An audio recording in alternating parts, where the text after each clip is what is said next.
Hello दोस्तों, exam गुरु channel में आपका स्वागत है। आज हमारी हिंदी की क्लास शुरू हो रही है आज से।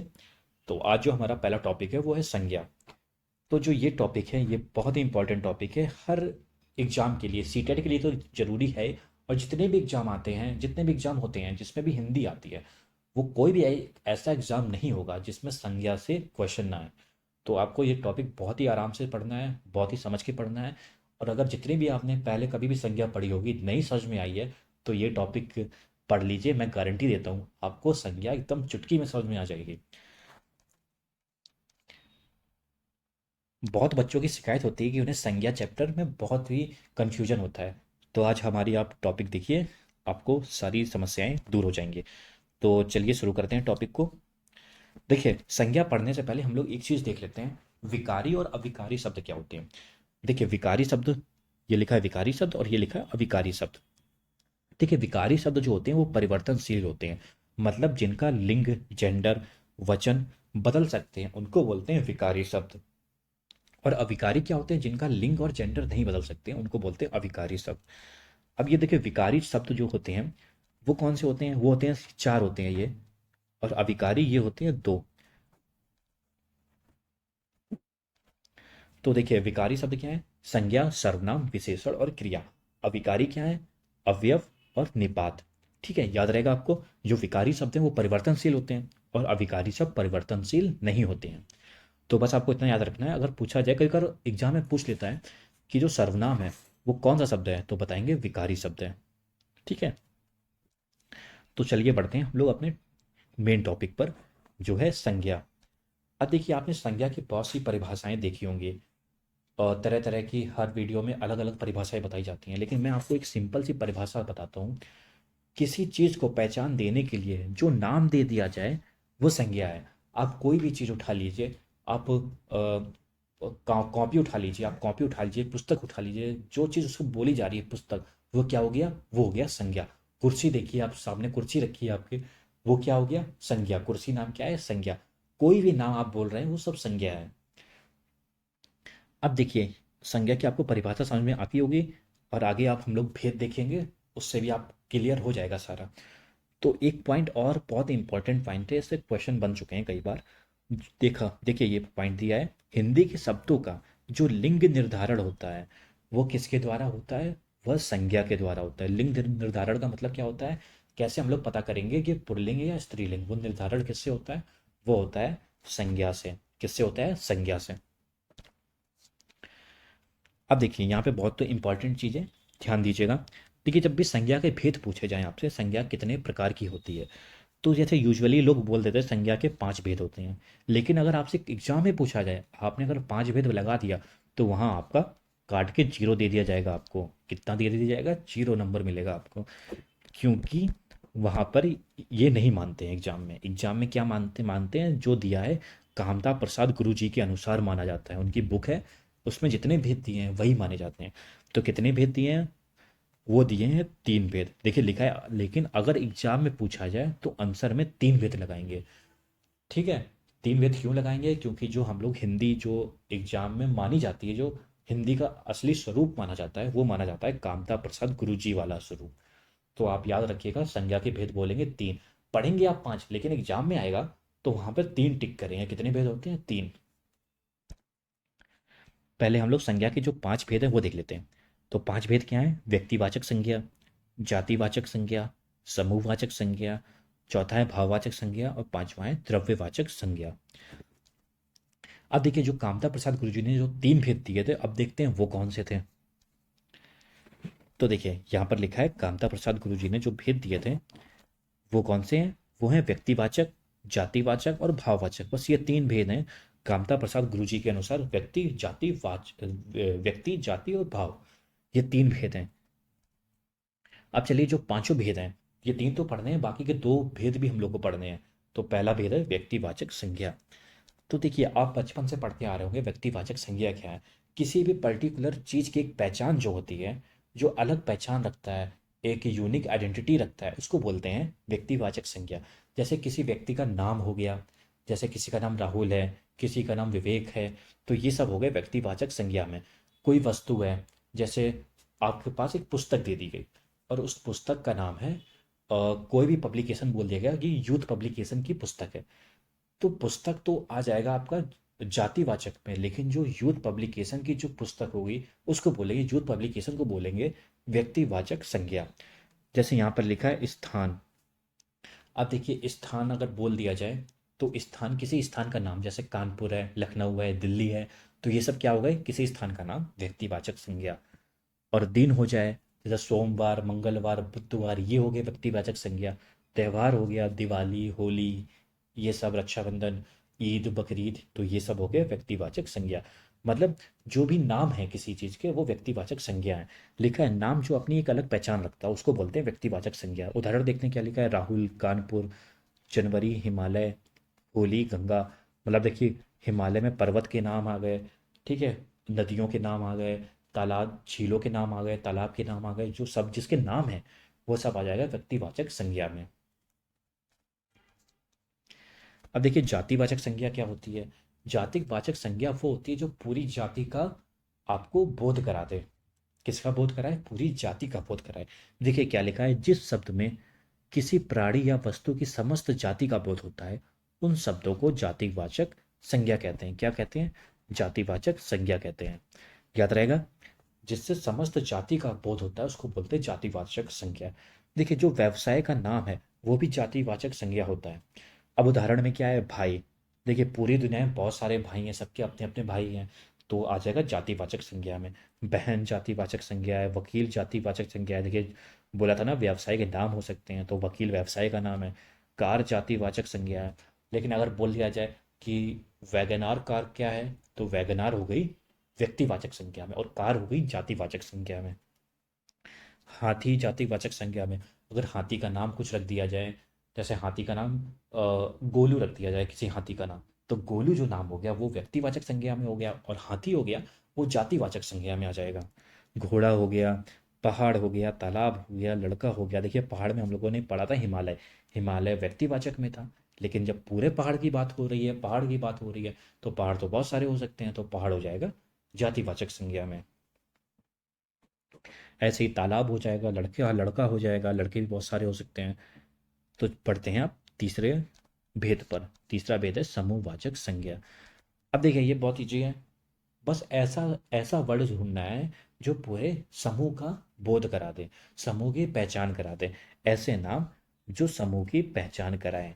तो क्या नाम हो सकते हैं, देखिए भीड़ हो सकता है, परिषद हो सकता है, परिवार हो सकता है, सेना हो सकता है, मंडल हो सकता है, आयोग हो सकता है, समिति हो सकता है, गुच्छा हो सकता है, गुलदस्ता हो सकता है, झुंड हो सकता है, बारात हो सकता है, और ये बहुत सारी चीज़ें हो सकती हैं जिसमें बहुत सारी जाति का बहुत सारे समूह का बोध हो रहा है। जैसे टीम हो सकती है किसी, जैसे क्रिकेट टीम हो सकती है, तो उसमें 12 प्लेयर होते हैं, उनकी टीम भी, उनके साथ में जो सपोर्टिंग स्टाफ भी होता है, तो बहुत सारी टीम हो जाती है, तो वो भी आ जाएगा समूहवाचक संज्ञा में जहाँ पूरे समूह की बात हो रही हो।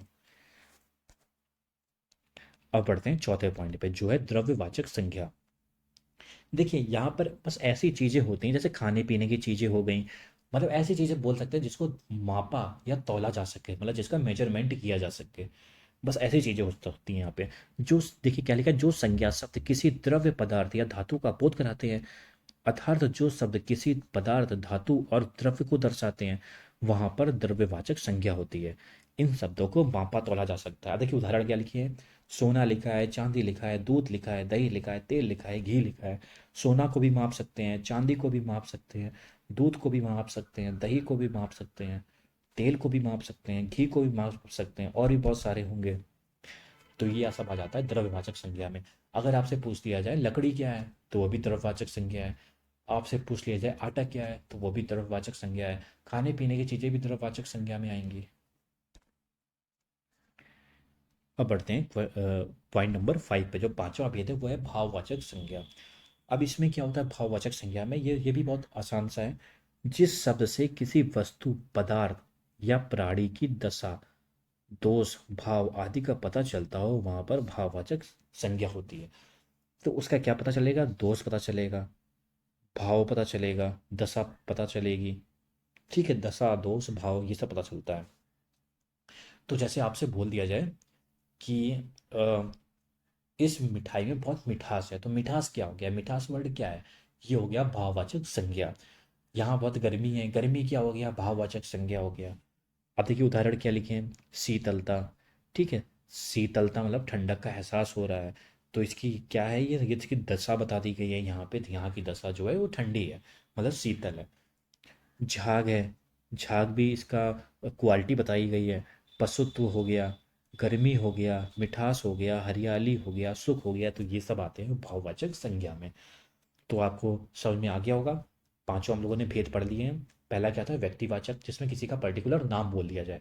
दूसरा था जातिवाचक, जहाँ पूरे जाति की बात करती जाए, जैसे लड़का हो गया, भाई हो गया, बहन हो गया, घोड़ा हो गया, गधा हो गया, हाथी हो गया, पर्वत हो गया, इन सब की बात करते हैं।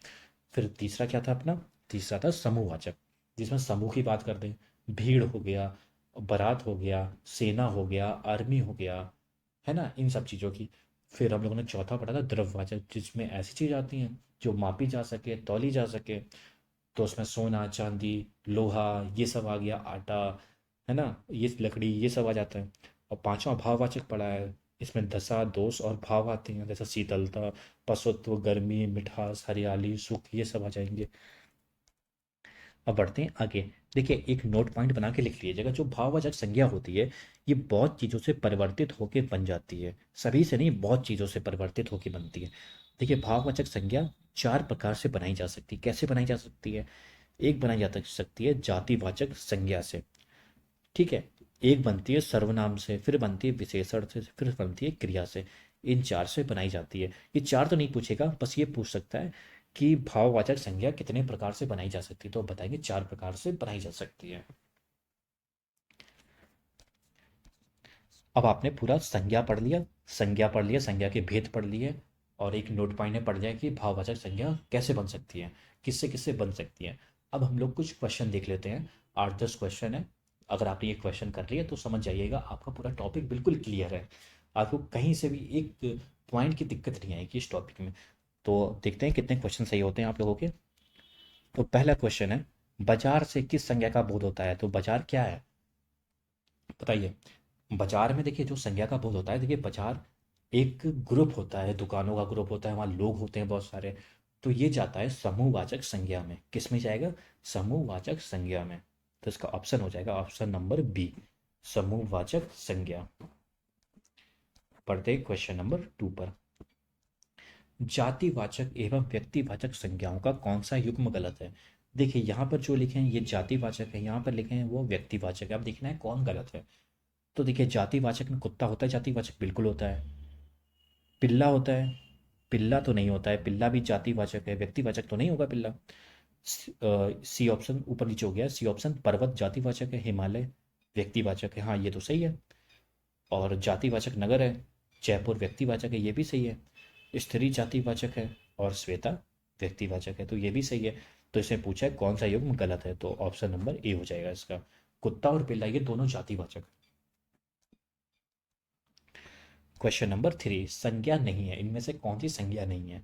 अब देखते हैं संज्ञा क्या नहीं है। ओरड़, देखिए ओरड़ संज्ञा है। कुआं, कुआं भी संज्ञा है। ठीक है, इसमें जातिवाचक संज्ञा हो सकती है क्योंकि बहुत सारे कुएं हो सकते हैं, तो जातिवाचक संज्ञा। लड़ना, लड़ना देखिए कुआं नहीं है, ये है क्रिया। क्या है, क्रिया। तो इसका ऑप्शन हो जाएगा सी ऑप्शन, क्रिया। डी में जंगल, ये भी व्यक्तिवाचक सॉरी जातिवाचक संज्ञा है, तो इसका ऑप्शन हो जाएगा लड़ना, ये होती है क्रिया। बढ़ते हैं क्वेश्चन नंबर 4 पर। अब देखिए भाववाचक संज्ञा के अंतर्गत आते हैं, भाववाचक संज्ञा के अंतर्गत आपको क्या बताया था, क्या आते हैं, आते हैं गुण आते हैं, दशा आती है, या फिर दोष आते हैं, ऐसी चीज़ें ही आती हैं। तो देखिए ऑप्शन में क्या है, ऑप्शन ए में पशु पक्षी, ये तो नहीं होगा। दूसरे में है दिशाएं, ये भी नहीं होगी। तीसरे में है गुण और दोष, हाँ ये हो सकता है, यही होगा। ऑप्शन नंबर सी इसका बिल्कुल सही है, गुण और दोष होते हैं भाववाचक संज्ञा में। बढ़ते हैं क्वेश्चन नंबर 5 पर। बताइए, ये बहुत इजी क्वेश्चन है। पशुता शब्द उदाहरण है, किसका उदाहरण है पशुता शब्द। पहले आप ये बताइए पशु क्या है, पशु कौन सी संज्ञा है। देखिए पशु है जातिवाचक संज्ञा। क्या है, जातिवाचक संज्ञा। अब हम लोगों ने पढ़ा था कि जो भाववाचक संज्ञा होती है वो चार से बन सकती है, जातिवाचक संज्ञा से, एक बन सकती है सर्वनाम से, फिर बन सकती है क्रिया से, फिर बन सकती है विशेषण से। तो वही जो ये है, ये जातिवाचक संज्ञा से बनी हुई है, पशुत्व। क्या बना हुआ है? पशुता। तो ये हो जाएगा अपना भाववाचक संज्ञा। पशुता होती है भाववाचक संज्ञा। तो ऑप्शन नंबर सी इसका सही होगा। बढ़ते हैं क्वेश्चन नंबर 6 पर। देखिए आ गया वही कंफ्यूज करने वाला क्वेश्चन। ये बहुत बच्चे गलत करते हैं। संज्ञा के कितने भेद होते हैं? आपने तो पढ़े हैं 5 भेद। क्या पढ़े हैं? व्यक्ति, जाति, समूह, द्रव्य और भाववाचक। आपने तो 5 पढ़े हैं, तो बच्चा इसमें 5 लगाता है। लेकिन कितने होते हैं? इसमें होते हैं 3 भेद। किसने बोला था? कामता प्रसाद गुरुजी ने बोला था इसमें 3 भेद होंगे। कितने होंगे? 3 भेद। तो इसका ऑप्शन नंबर हो जाएगा सी, सही हो जाएगा। अब देखिए क्वेश्चन नंबर 7 में क्या लिखा है। क्वेश्चन नंबर 7 में, तो क्वेश्चन नंबर 7 में लिखा है हिंदी के शब्दों का लिंग निर्धारण किसके आधार पर होता है? देखिए जो लिंग निर्धारण होता है वो किसके आधार पर होता है? बताइए। आपको बताया था लिंग निर्धारण किसके आधार पर होता है। तो वो होता है संज्ञा के आधार पर।